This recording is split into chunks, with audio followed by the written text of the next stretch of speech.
हरि ओम श्री सद्गुरु परमात्मने नमः। ओम श्री हरिये परमात्मने नमः।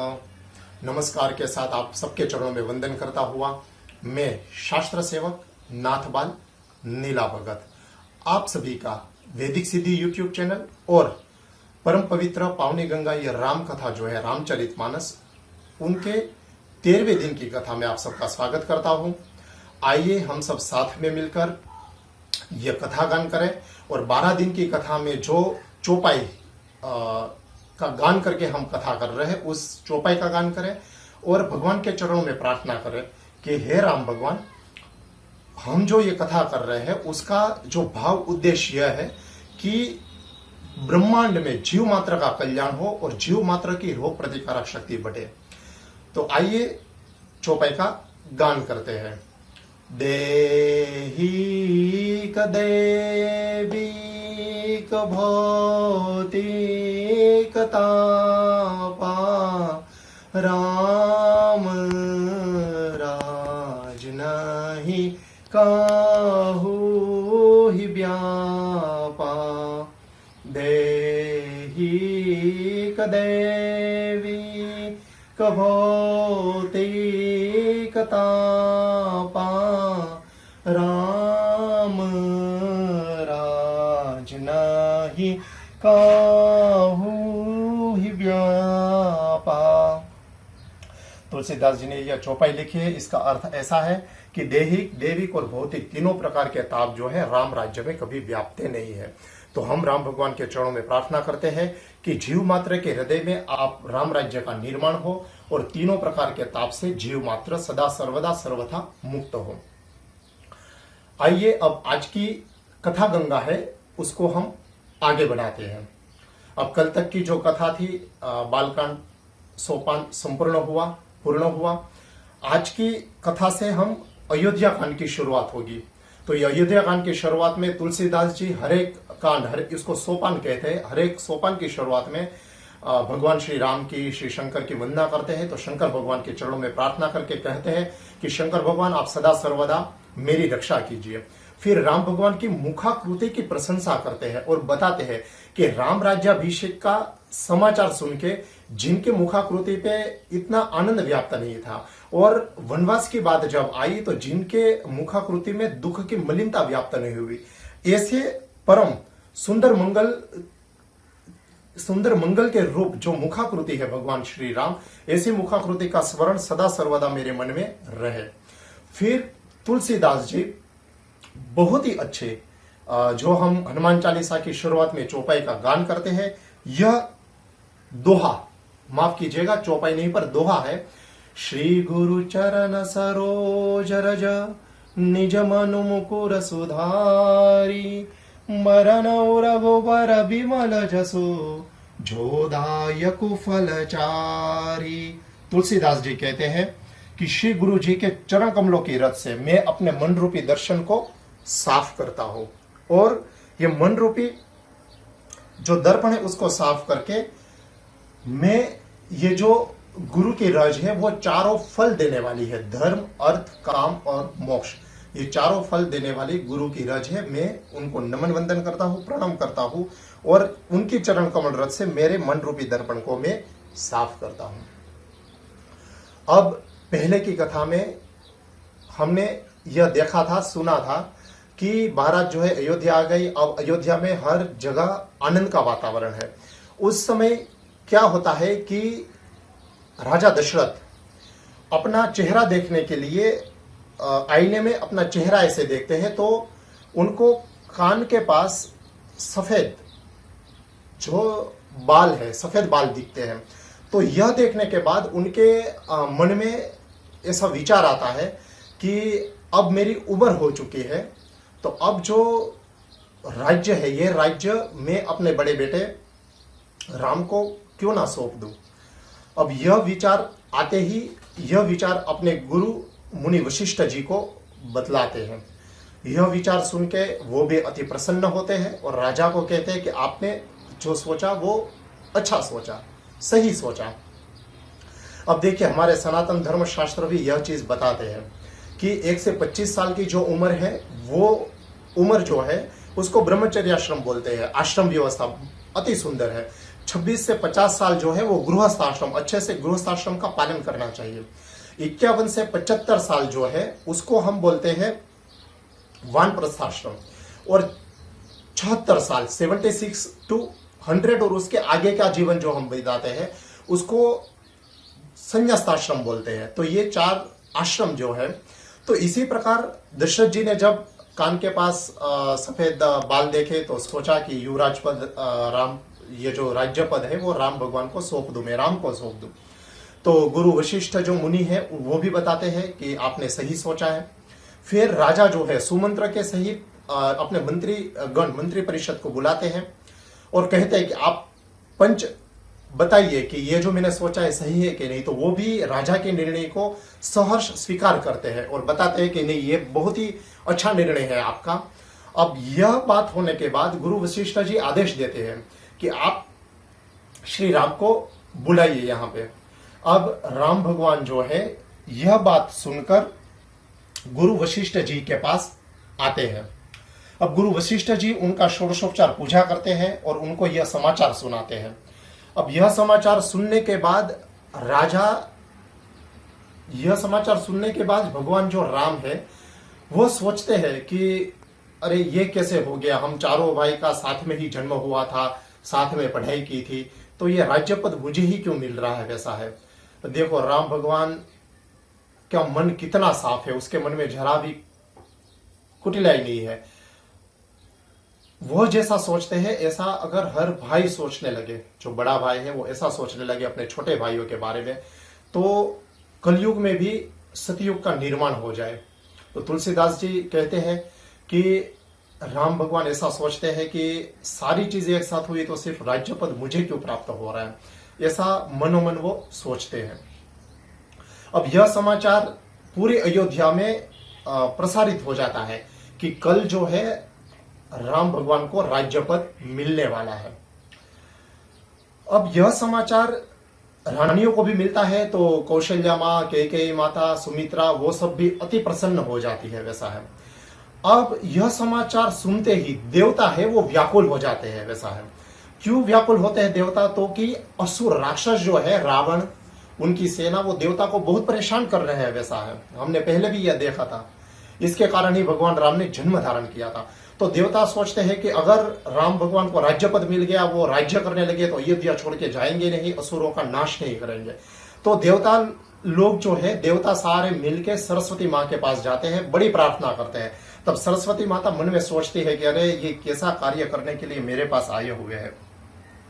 पर देवता लोग जो है वो माँ सरस्वती के चरण में गिर जाते हैं, उसके चरण की बार बार वंदना करते हैं। तब सरस्वती माँ सोचती है कि यह मुझे ऐसे छोड़ेंगे नहीं और इनका कार्य करने के लिए मुझे जाना ही पड़ेगा। फिर सरस्वती माता मन में सोचती है कि भगवान राम जो है वो तो आनंद के समाचार सुन के ना तो ज्यादा आनंदित हो जाते हैं, और अगर दुख भरी स्थिति भी आती है तो ना तो वो दुख से व्याप्त हो जाते हैं, वो तो समस्थिति वाले हैं, स्थित प्रज्ञ है।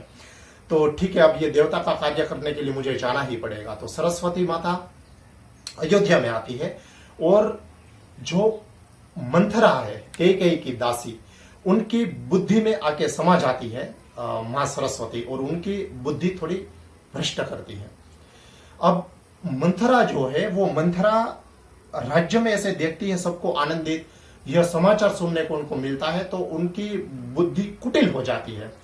वो ईर्ष्या से बहुत ही जिसको कहते हैं कि ईर्ष्या से वो जलने लगती है अंदर से, हृदय से, और जाते ही तुरंत कैकेयी को कहती है कि अरे ओ कैकेयी, तूने ये समाचार सुने क्या? तो कैकेयी कहती है कि हाँ, मेरा बेटा जो राम है उनका राज्याभिषेक होगा। तो मंथरा कहती है तू समझ नहीं रही है, तेरा बेटा तो भरत है, तो राम को अपना बेटा क्यों कह रही है? तो कैकेयी जो है वो मंथरा को कहती है कि तू ऐसे कुटिल वचन क्यों बोल रही है, चली जा यहां से।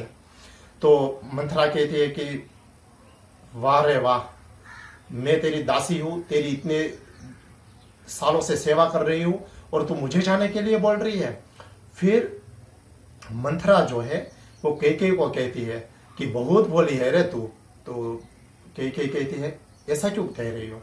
तब मंथरा कहती है कि राजा दशरथ जो है वो कौशल्या से बहुत प्यार करते हैं, और अभी भरत जो है उसको तो ननिहाल भेजा गया है ना मामा के वहां, वो वहां पे है, और तुझे पता नहीं है ये सारा जो खेल है वो कौशल्या ने रचाया हुआ है। तू भले ही राम को अपना बेटा समझ, भले ही तू ऐसा समझ कि दशरथ तुझे प्यार करते हैं, पर सबसे ज्यादा प्यार तो दशरथ कौशल्या को करते हैं। अब कई उनकी बातों में इतना आती नहीं, तब मंथरा बार बार कौशल्या की बात करके कौशल्या तेरे साथ सौतेला व्यवहार करेगी, ऐसी बात कर करके उनको डराती है। अब डर के कारण जो है, डर के कारण किसी की भी मति बुद्धि भ्रष्ट हो जाती है, वैसा है।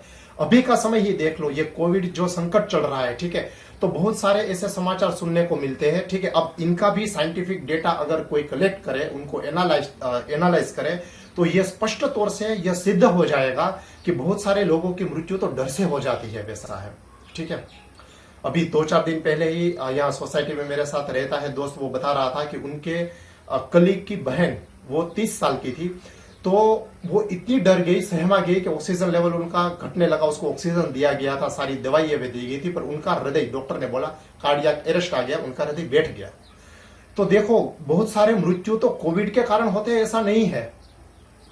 कोविड में भी भगवान गोविंद का दर्शन करो, कोविड गोविंद, वैसे तो मृत्यु जो होती है डर के कारण होती है, ऐसा है।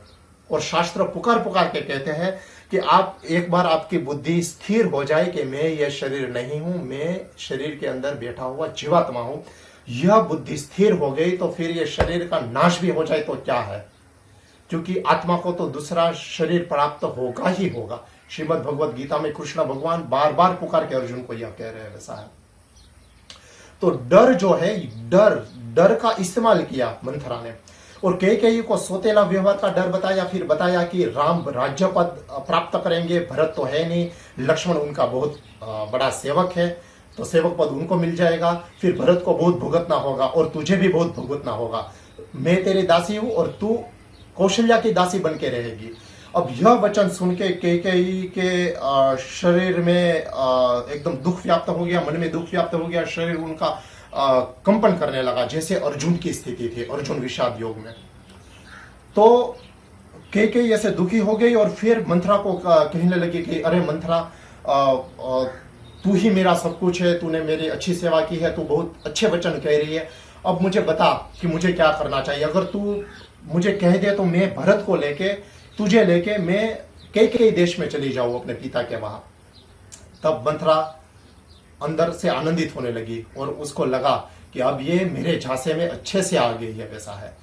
तब मंथरा कहती है कि तू क्यों जाएगी अपने मैके ननिहाल में, तू भूल गई क्या कि तूने 2 वचन लिए थे राजा दशरथ से, उनकी रक्षा की थी तब।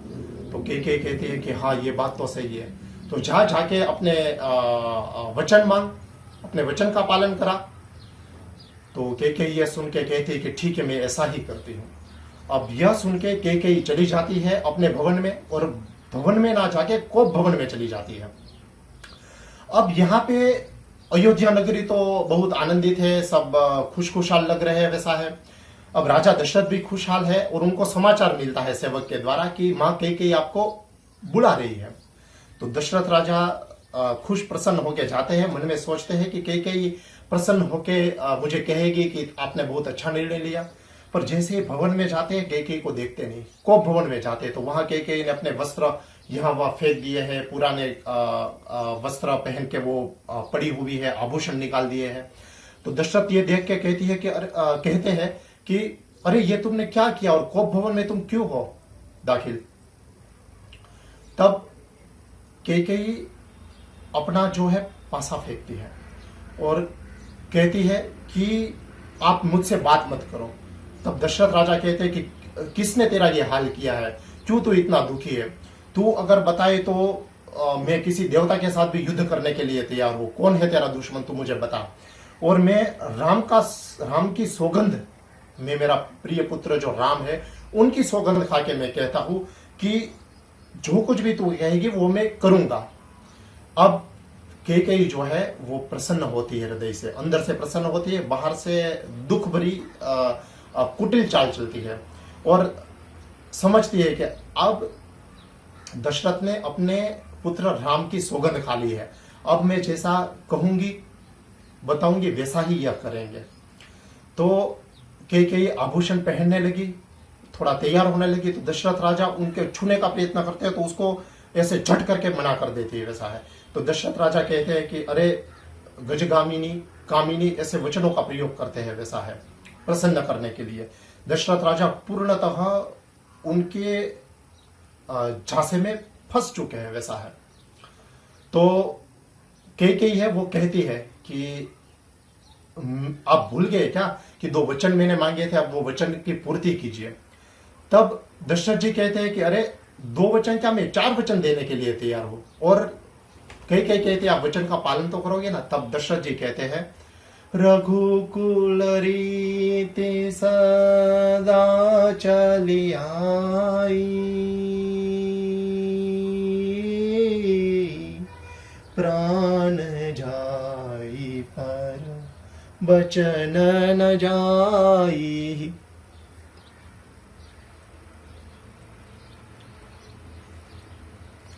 माफ कीजिएगा, राजा दशरथ को पता नहीं है कि ये क्या मांगने वाली है।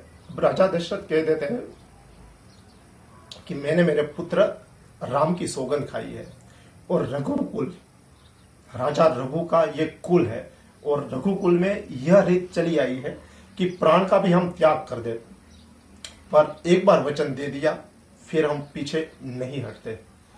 फिर तुलसीदास जी लिखते हैं नहीं असत्य सम पातक पूंजा, गिरि सम होई की कोटि गूंजा। असत्य के समान कोई पाप नहीं है, कितने भी पाप आप इकट्ठा कर लो और उसके सामने असत्य रखोगे तो असत्य सबसे बड़ा पाप है। तो मैं सत्य वचन कहता हूं, तो जो कुछ भी मांगेगी वो मैं दूंगा। और तुझे पता नहीं क्या कि राम मुझे प्राण से भी प्रिय है। अब राम जो है उनकी मैंने सौगंध खाई है, वचन देने के लिए मैं तैयार हूं, वैसा है। यह सुन के कई को मंथरा का वचन याद आता है। मंथरा ने कहा था कि राम की सौगंध खा ले फिर तू मांगना। तो यह सुन के कई अति प्रसन्न हो जाती है मन में, और फिर प्रसन्न होके वह वचन मांगने के लिए ही तैयार होती है। यहां पे आज की कथा का 13वें दिन का विश्राम है। आइए हम सब साथ में मिलके भगवान श्री राम के चरणों में प्रार्थना करते हैं। आज की कथा का जो पुण्य फल उत्पन्न हुआ है यह जीव मात्र को प्राप्त हो, जीव मात्र की रोग प्रतिकारक शक्ति बढ़े, जीव मात्र का डर समाप्त हो, और जीव मात्र को यह ज्ञान प्राप्त हो कि हम यह शरीर नहीं है, शरीर के अंदर जो भगवान का एक अंश है, आत्मा है। यह बुद्धि में दृढ़ स्थिर हो जाएगा तो मृत्यु का भय लगेगा नहीं। मुझे, आपको, किसी को भी कभी भी अगर मृत्यु आ भी जाती है तो चिंता करने की जरूरत नहीं है।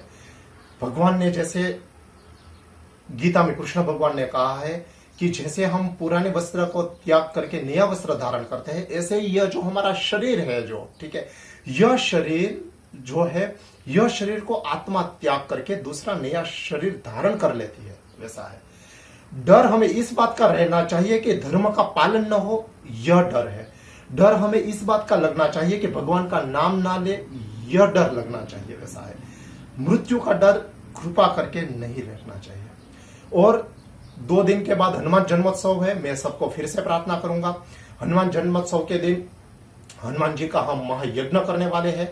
यह भी अंतरात्मा से मुझे विचार आया था रात के समय में जब सोने के लिए गया था, भगवान और गुरुदेव का स्मरण करके मैं जब सो रहा था तब, कि सबका प्राण तत्व वायु तत्व मजबूत हो, यह संकल्प करके हम पूजा प्रार्थना करेंगे, फिर यज्ञ महायज्ञ करेंगे। तो आप सबको प्रार्थना करता हूं कि अगर आप अपने बच्चों के लिए, आपके खुद के लिए, आपके माता पिता के लिए आहुति अर्पण करवाना चाहते हैं, संकल्प पूजा करवाना चाहते हैं, इस यज्ञ में सम्मिलित होना चाहते हैं, बहुत सारे यजमान के फोन आ चुके हैं, बहुत सारे यजमान ने इसका रजिस्ट्रेशन करवा चुके हैं। अगर आप भी रजिस्ट्रेशन करवाना चाहते हैं तो कृपा करके संपर्क कीजिए और कम से कम हनुमान जन्मोत्सव, इसी बहाने हनुमान जन्मोत्सव के दिन आपकी जो चेतना है, आपके विचार है, वो पूर्ण दिन हनुमानमय रहेंगे, वैसा है। तो आज के दिन की कथा को भगवान के चरणों में हम समर्पित करते हैं। फिर से आप सबको मैं प्रार्थना करता हूं कि कृपा करके मेरा यह जो चैनल है उसको सब्सक्राइब कीजिएगा। आप जो है वीडियो को लाइक कीजिएगा और कृपा करके घर, परिवार, कुटुंब, समाज, कार्य क्षेत्र, हर जगह पे इसका प्रचार प्रसार कीजिएगा। भगवान की कथा का प्रचार प्रसार करना ये बहुत ही पुण्य का कार्य है। आइए सब मिलके साथ में महादेव का जय जयकारा लगाइए। ठीक है, सांस भर लीजिए एकदम मस्त, और भगवान महादेव का जय जयकारा लगा के इस कथा को हम विराम देंगे। नमः पार्वती पतये, हर हर महादेव।